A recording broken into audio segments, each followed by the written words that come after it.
Bueno, entonces vamos a empezar este Zoom de anatomía del TP o de los temas que corresponderían al TP 16, 18 del 10 del 2021, el de las 8 de la mañana, que es exclusivo para la comisión, subcomisión 1. La verdad, nunca lo dije, pero yo lo pongo como subcomisión, exclusivo subcomisión 1, porque éramos tanta cantidad al principio, ustedes vieron que somos 5 ahora, 5 o 10 llegamos, cuando mucho.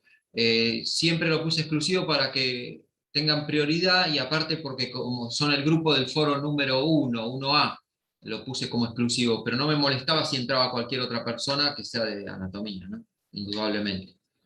Los temas que vamos a abordar son aparato genital, si bien vamos a hacer una pequeña guía de lectura de algunas cosas que tenemos que saber de la vía urinaria y el retroperitoneo.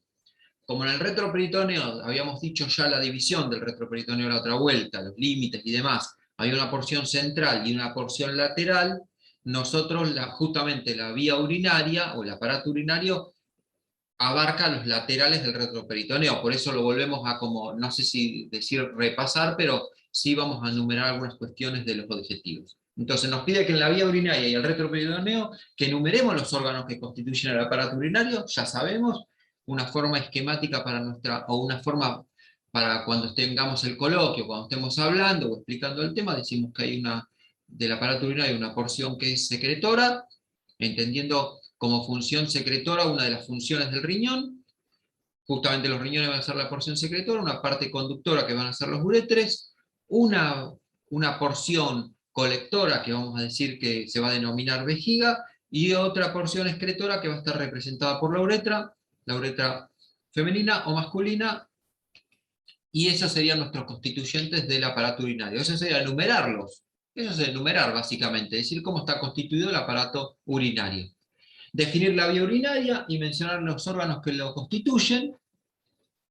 Después definir uréteres, vejiga, uretra, enumerar sus funciones, ¿está bien? Un poco es lo que les dije, es la función justamente, es decir, una de las funciones del riñón, si a vos te dicen funciona el riñón, no te vas a quedar como solamente con la función excretora, le vas a decir que tiene otras funciones y lo vas a enumerar y explicar un poco cómo es cada una de esas funciones, ¿estamos de acuerdo?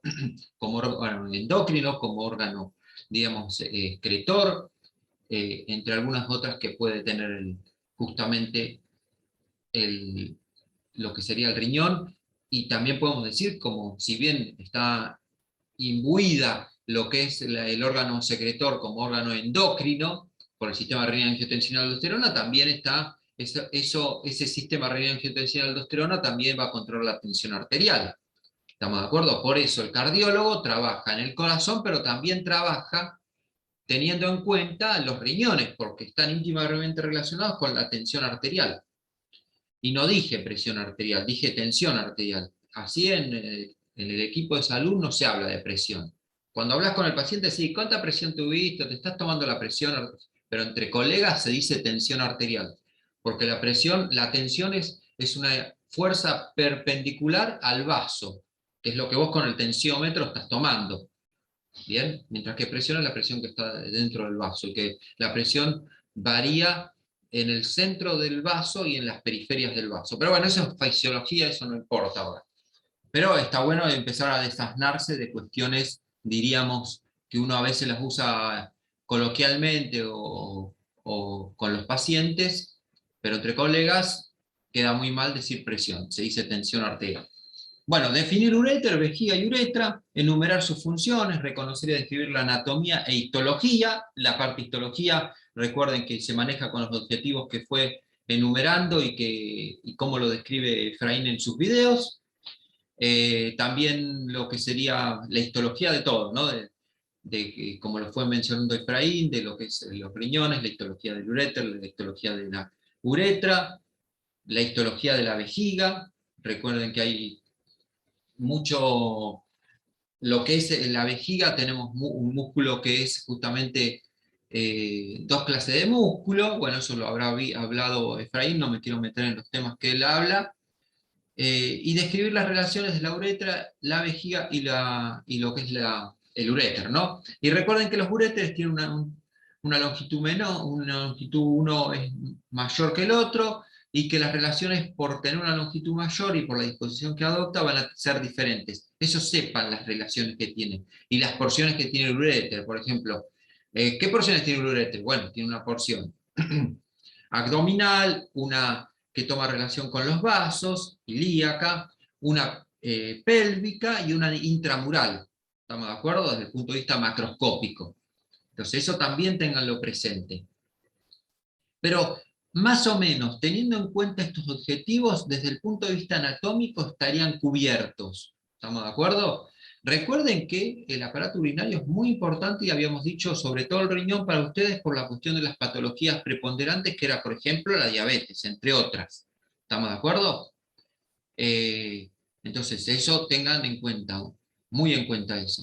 Tengan en cuenta que hay alimentos que se metabolizan a través del riñón, perdón, del hígado, y algunos metabolismos que se metabolizan, para la redundancia, a través de lo que sería el riñón. ¿Está bien? O sea, para ustedes hay macromoléculas que son importantes. Por ejemplo, hidratos de carbono y proteínas. Y justamente el riñón, cuando tiene alguna falla a nivel de la filtración, tenemos una pérdida de la glucosa, o sea, básicamente hidratos de carbono, que es glucosa, y lo que es las proteínas. Entonces tengan en cuenta este órgano, porque si no agarran ahora entre anatomía y fisiología bien el riñón, como así otros órganos, después les resulta difícil interpretar la fisiopatología, fisiopatito, que es la de niños, y fisiopatología, que son los de adultos, dos materias que van en la carrera.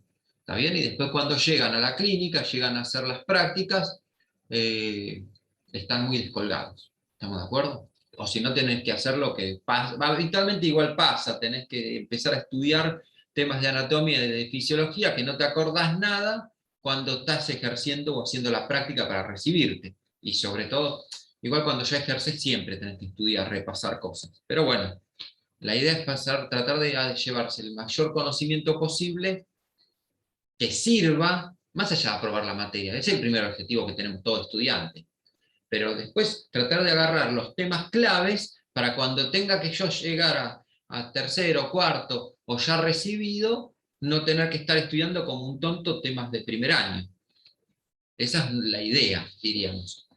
Por otro lado, recuerden que tenemos que definir el retroperitoneo y el espacio extraperitoneal, enumerar las estructuras del retroperitoneo medio, ubicar, esto ya lo vimos el otro día, nosotros hicimos la división de lo que era el retroperitoneo, y dijimos que tenía un continente, que son los límites, y un contenido. En la región central tenemos los vasos, básicamente, y en la región lateral, como algo importante, tenemos parte del aparato urinario. ¿Bien? Entonces, este objetivo básicamente es lo que ya vimos. La idea es tratar de dar una vuelta de rosca a lo que vimos anteriormente. Definir retroperitoneo, listo. Donde, los espacios extraperitoneales, enumerar las estructuras del retroperitoneo medio, o sea, los vasos, ubicar el plexo celíaco, ya lo vimos, nosotros lo habíamos visto cuando vimos abdomen del plexo celíaco, describir su formación, definir glándula suprarrenal, ya lo vimos también, ¿estamos de acuerdo? Recuerden que la glándula suprarrenal tiene una médula y tiene una corteza.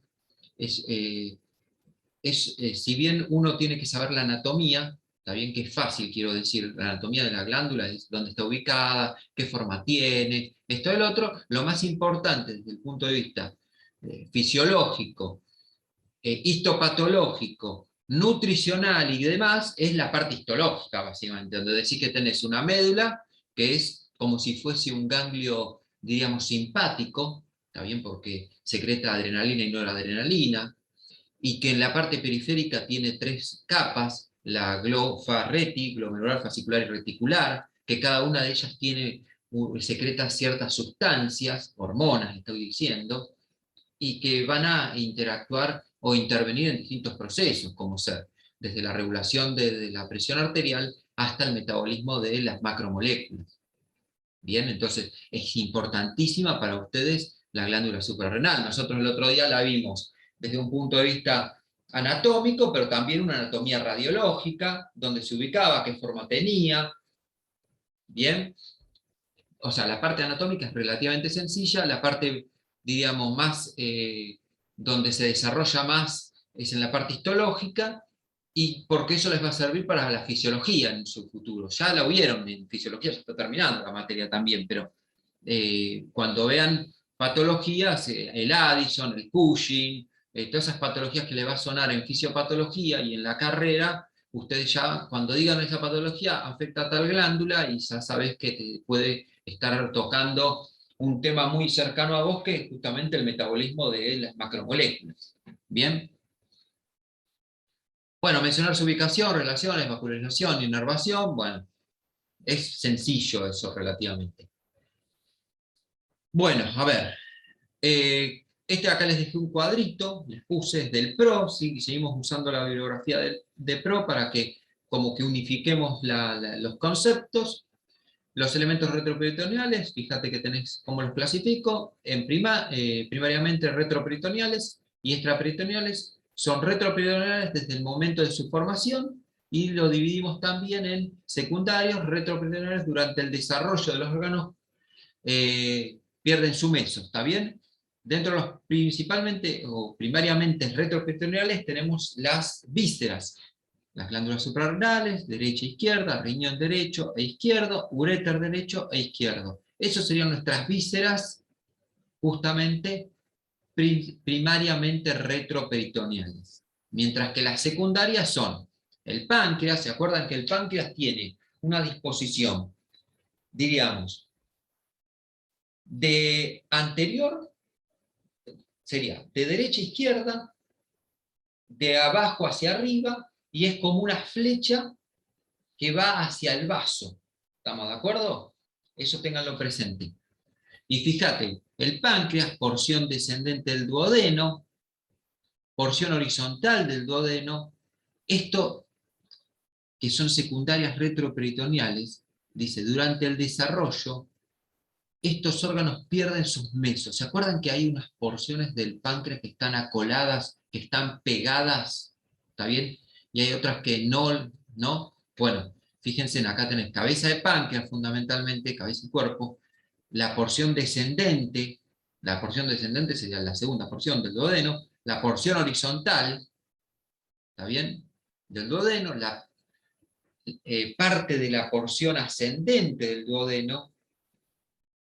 O sea, que la segunda, que es la descendente, la tercera, que es la horizontal, la primera también es horizontal, ¿no? Pero fundamentalmente, la primera, la segunda, perdón, la segunda que es descendente, la tercera y la porción ascendente de la cuarta, todo eso queda como secundariamente retroperitoneal por la colación que tiene la fascia de Freder y de Treves. ¿Bien? Justamente después te dice el colon ascendente, colon descendente, las dos porciones que están acoladas, fíjense, que están pegadas al peritoneo parietal primitivo, que después termina llamándose definitivo, ¿no? Después las porciones variables del ciego, algunas porciones variables del ciego, bueno, 2/3 superiores del recto, hasta la flexura sacra. Todo eso está acolado, ¿está bien? Está como retroperitoneal y lo llamamos secundario retroperitoneal. Bueno, después, ¿qué vasos tenemos dentro del retroperitoneal? Ya habíamos dicho, porción abdominal de la aorta con sus respectivas ramas, vena cava inferior con sus respectivos afluentes. Ven que lo que sale de las arterias se llaman ramas, y lo que viene hacia la vena se llaman afluentes. Está bien, como los brazos de un río, son los afluentes, ¿no? Después tenemos venas lumbares, ascendentes, venas porta hepática, anterior al curso del ligamento hepatoduodenal, bueno, con sus respectivos afluentes, nódulos linfáticos lumbares, nódulos linfáticos sacros, nódulos linfáticos ilíacos, troncos ilíacos lumbares y cisterna del quilo. ¿Qué es la cisterna del quilo? Díganme un sinónimo de cisterna del quilo. Un epónimo. Epónimo es nombre propio. Cisterna del quilo.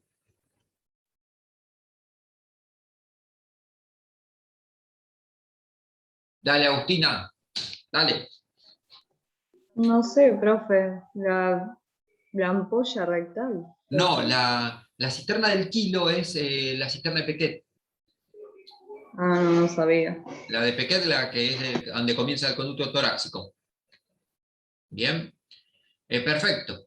Y los nervios, ramos del plexo lumbar, nervio iliohipogástrico, nervio ilioinguinal, nervio genitofemoral, nervio cutáneo femoral, lateral, el nervio femoral, el nervio obturador, troncos simpáticos, ganglios autónomos y los plexos autonómicos.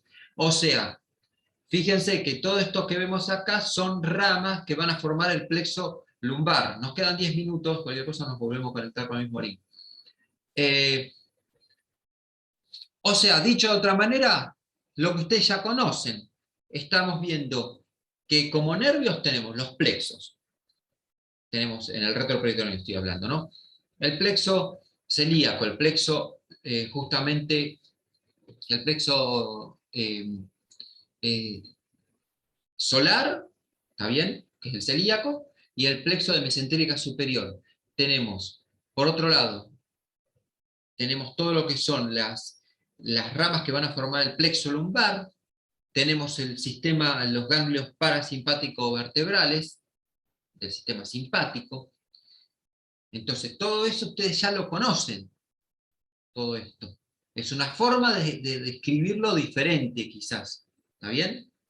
Pero fundamentalmente lo que estamos introduciendo, que por ustedes ya lo leyeron, es esta clasificación y qué vísceras están imbuidas en la clasificación de primariamente retroperitoneales y las que estarían dentro de secundariamente retroperitoneales.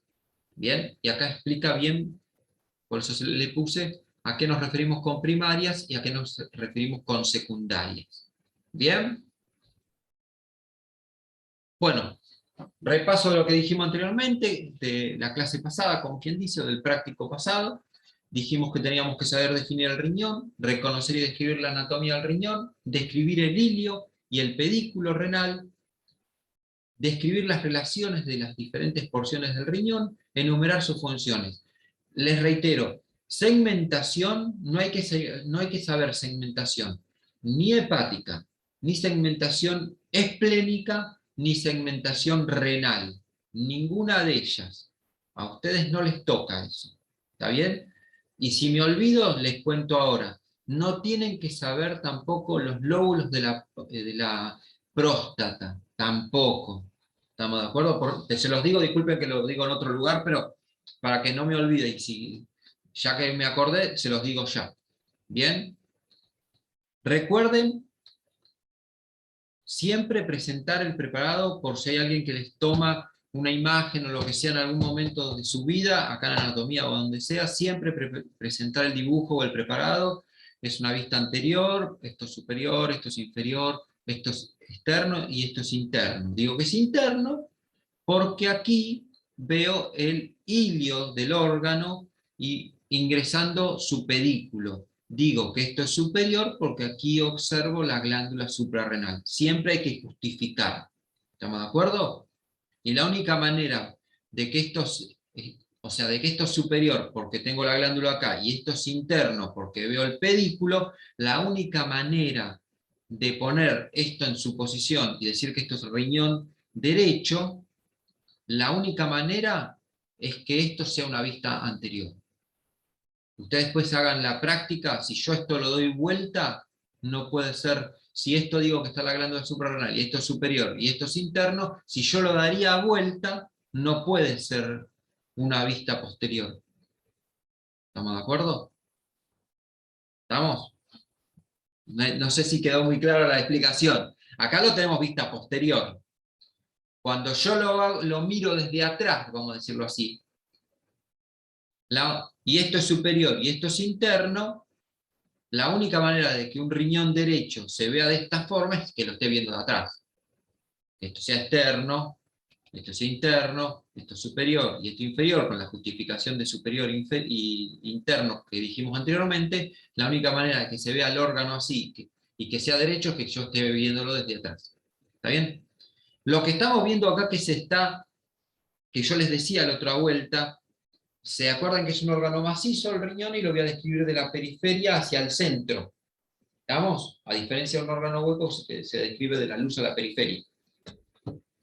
Entonces, esto que estamos viendo acá, habitualmente, cuando yo saco el órgano, desde donde está ubicado, esta, que es la cápsula fibrosa del riñón, queda alojada en el riñón, porque está muy laxamente unido. A diferencia de la cápsula de Gliesson del hígado, que cuando yo saco el hígado, no lo saco todo porque está íntimamente adherida.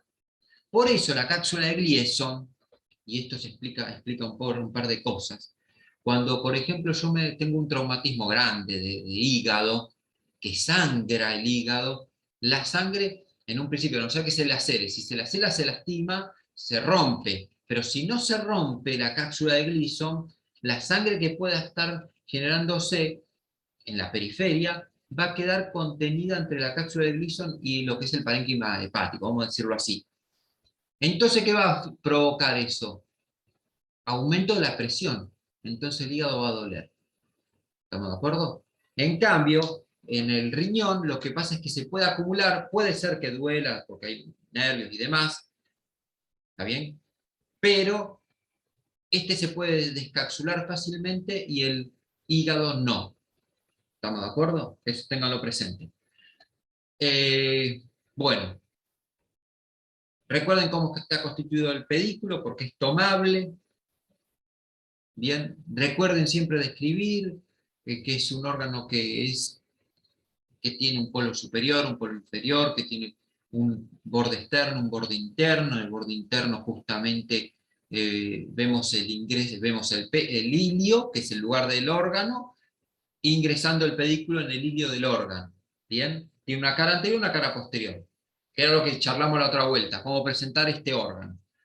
Y siguiendo la misma esquemática pueden presentar los distintos órganos. ¿Bien?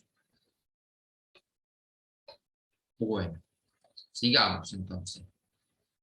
Recuerden este corte, esto es importante. Como verán, si intestino o tubo digestivo, vamos a decirlo, es importante para ustedes, por la experiencia que yo tengo, para la vida diaria de las patologías que van a recibir, el riñón va a ser importantísimo para ustedes también. ¿Estamos de acuerdo? El tubo digestivo, indudablemente, que es importantísimo porque todo pasa por el intestino para ustedes, pasa por el tubo digestivo, todas las patologías pasan por ahí, básicamente. ¿Estamos de acuerdo? Pero el riñón es otro importante a tener en cuenta.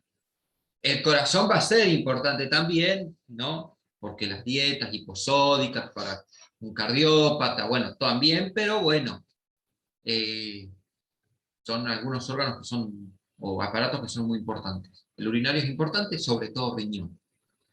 Muy bien, entonces, recuerden que se describe de la luz a la de la periferia al centro, podemos reconocer una corteza, podemos reconocer una médula, y podemos reconocer lo que es el seno renal. Que acuérdense que el seno renal es donde va a estar, o donde yo voy a encontrar, dicho de otra manera, los cálices menores, los cálices mayores, que son habitualmente tres, superior, medio, inferior, la formación de lo que es el bacinete o pelvis, o perdón, o, o lo que es la pelvis renal, bien digo, y estamos viendo cómo ingresan y egresan los distintos vasos. Ingresan arterias, salen venas, y que como amortiguando todo este paquete vascular, esta cuestión de los distintas porciones del sistema excretor, amortiguando todo eso, que sería esto marrón que vemos acá, encontramos tejido graso. Y ya habíamos dicho, en imágenes se veía muy bien, que ese tejido graso habitualmente en ecografía se veía blanco, o sea, hiperecogénico, y eso nos está hablando de que está todo amortiguado por tejido graso. Entonces reconocemos una corteza, una médula, y lo que llamamos habitualmente seno renal. ¿Dónde van a estar esto que dijimos recién? ¿Qué más les quería decir? No se olviden que entre una pirámide Malpighi, o una pirámide renal, dicho de otra manera, y otra, encontramos la columna renal.